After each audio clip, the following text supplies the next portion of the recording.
If elm can deliver, and I think many farmers would share this view, something that delivers more biodiversity, more carbon capture, more public goods, it's ultimately about delivering what the public want for public payment, but at the same time deliver the food that the country needs on the best quality land without sort of exporting it to somewhere and just abrogating our responsibility and allowing someone else to sort of throw chemicals at something where we're not allowed to. We've got the opportunity, while producing really high quality, nutritious, traceable, ticking all the boxes food, to also sequester carbon in the ground. And putting carbon back into the soil is the way that we will stop global warming and climate change. And that's a tremendous opportunity, for the farmers to do that and help as well. There has been lots of work done for appropriate places to plant, say, trees that would be on the edge of productive land to help with flooding but wouldn't lose any production. So I think that making sure we don't lose production but we can still give environmental benefits is the way it should go. I think we're going to see a significantly reduced amount of profitability in farming. I hope that's not the case, but I think that's quite likely. And that's going to be a financial limit for each farm. And we know that dairy farmers are under pressure. They're under terrible pressure and have always been so. They're being creative and innovative, but if the price of milk keeps on going down for them, they simply aren't going to survive. Many hill farmers, if the price of lamb, if the price of fleece continues going down, it's not sustainable. And that's where the fear comes in.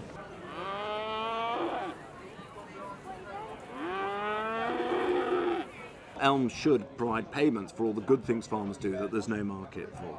Elms, hopefully, will reinvest that money back into the landscape and probably more for the public good. And I think that's where it may win.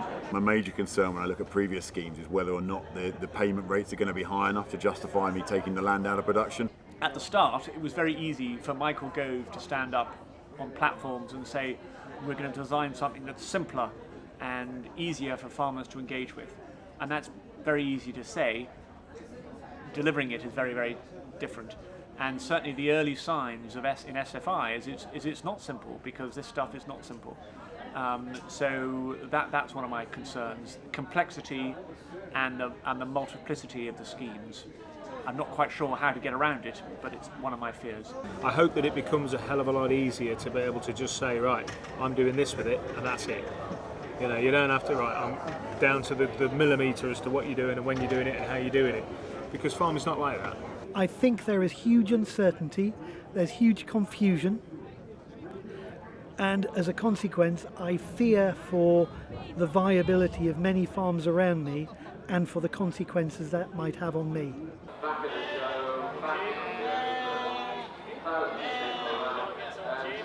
I mean, sometimes these schemes are actually so detrimental that they're financially impossible to sign up to.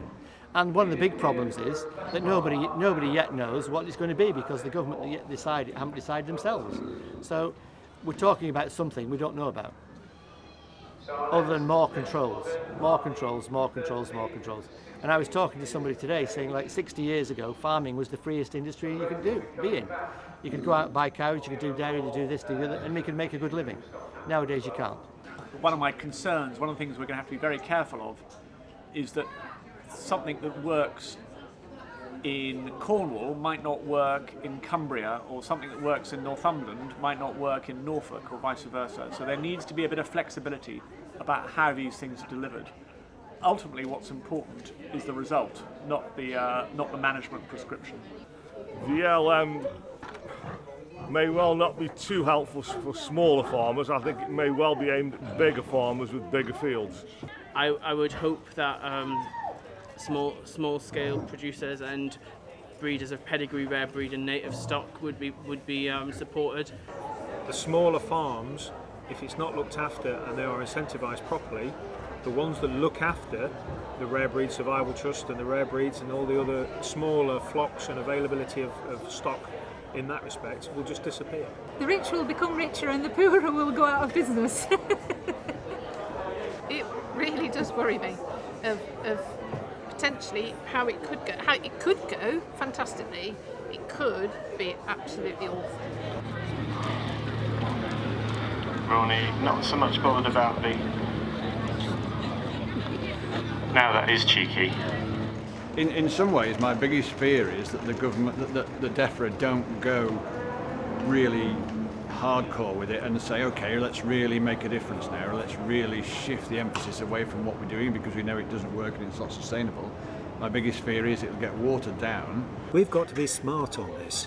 We've got to make sure that we protect the environment and food production and marry the two together. That's what we need to achieve, and if we rush into it, we will throw the baby out with the bathwater. My hope is that the changes will come. I mean, that we can plan a business and make it more strong, and the land will be stronger for the next 50 to 100 years. It's going to improve the actual structure and how each bit of the farm works together. We could potentially get a great outcome out of Elms that delivers for everyone. Whether we will or not, we wait to see the detail. It ain't all going to be easy, but it's got to be creative and innovative.